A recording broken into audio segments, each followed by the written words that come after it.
Hi there, I'm Dr. Kashyap, and today we will be talking about mommy makeover. There are certain wonderful things that happen with pregnancy, some great changes that happen to the body itself, and once the pregnancy is over, sometimes those changes that were specifically designed for pregnancy do not quite go back to where the individual may want them to go back to.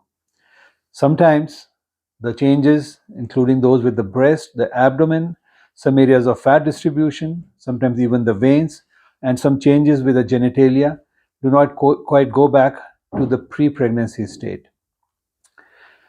For this reason, a lot of ladies come to us for a variety of procedures called mommy makeover procedures.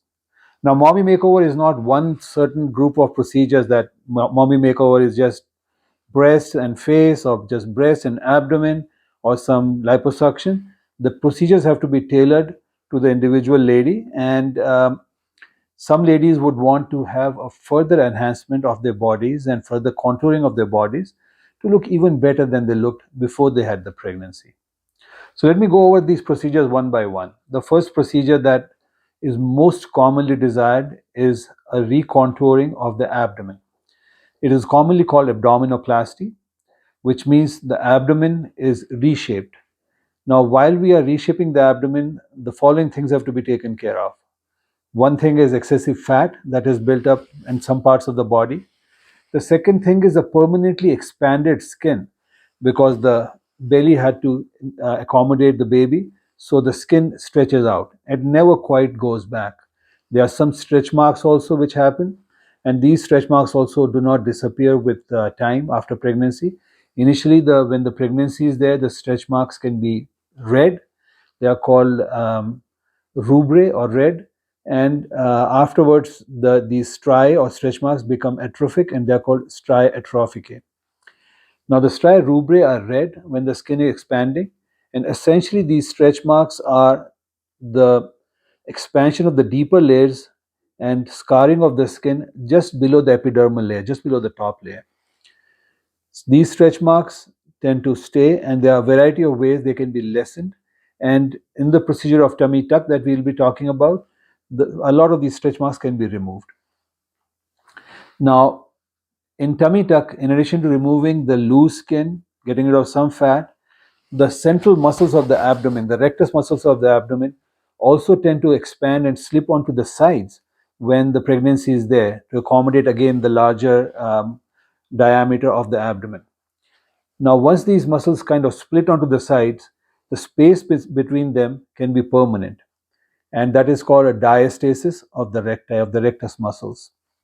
That can be repaired with a tummy tuck as well. So we remove the extra skin, tighten the muscle, remove the extra fat, as well as a lot of the stretch marks, especially just below the belly button, can all be removed by this procedure. Now, there are a variety of ways we can do tummy tucks. One is a limited one or a mini tummy tuck. Second is doing a full tummy tuck. And the third is doing a kind of extended tummy tuck where there is some looseness of skin on the sides as well. The tummy tuck procedure does result in a long scar. Sometimes it can be shorter with a tummy tuck, with a mini tummy tuck, but a long scar in the bikini area, just below the bikini line. This is well camouflaged by the bikini, and sometimes some ladies, who want to camouflage it even more, can have a little tattoo or something to make it better. Sometimes we do treatments like lasers or some other treatments to make the scar even less visible. However, when someone has a bikini on, you will not see the scar. The second procedure that is very commonly desired is some reshaping of the breast. Now, after pregnancy and lactation, the breasts have increased in size. Sometimes they never go back to their original size. Sometimes they do go back to their original size, but the skin becomes a lot more loose and they start hanging down more, which is called the ptosis of the breast. The third is when the breast becomes smaller even than the original size during a process of involution after pregnancy and lactation. For those ladies who have smaller breasts than before, the desires would be different from ladies who've had bigger breasts than they ever wanted to, and also from ladies who just want a lift of their breasts. So the procedures in the breast procedures for a mommy makeover can be either a breast reduction with lift, or it can just be a breast lift, also called mastopexy, or it can be an augmentation of the breast with or without a lift, depending on the degree of volume lost, as well as if there is a drooping of the breast as well.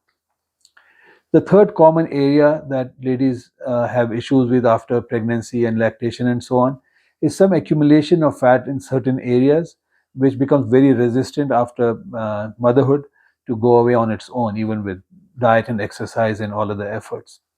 Those areas will respond to liposuction, and that kind of liposuction will vary depending on if there is some looseness of skin or if the skin is quite tight and the areas are just bulgy.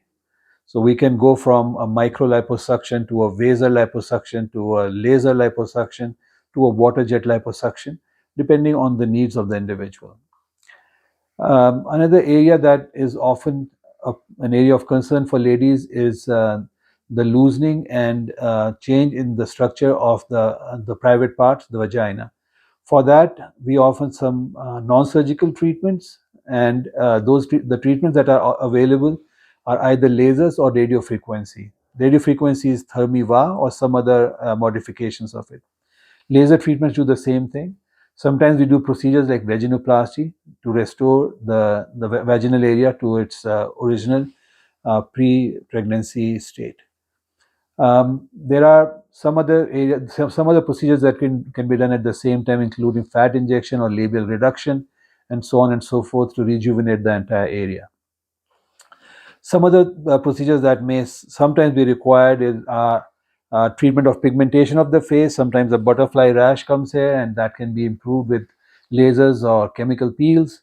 Sometimes there can be problems with some veins showing up, like some spider veins, and those we do sclerotherapy or radiofrequency treatments or laser treatments to improve. Amongst all those treatments, what is common is to not only restore the lady's body to what it used to be, but hopefully to make it even better than they would have had if they had not had the pregnancy.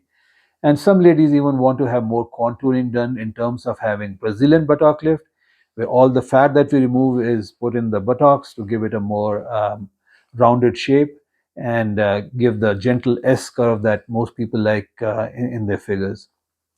So, as I said, for mommy makeover, the procedures are different, the treatments are different, and many different treatments can be used for different people, tailoring it to their needs and to their desires. I will be answering any questions that someone may have, and you can contact us through our email or through the phone numbers given below.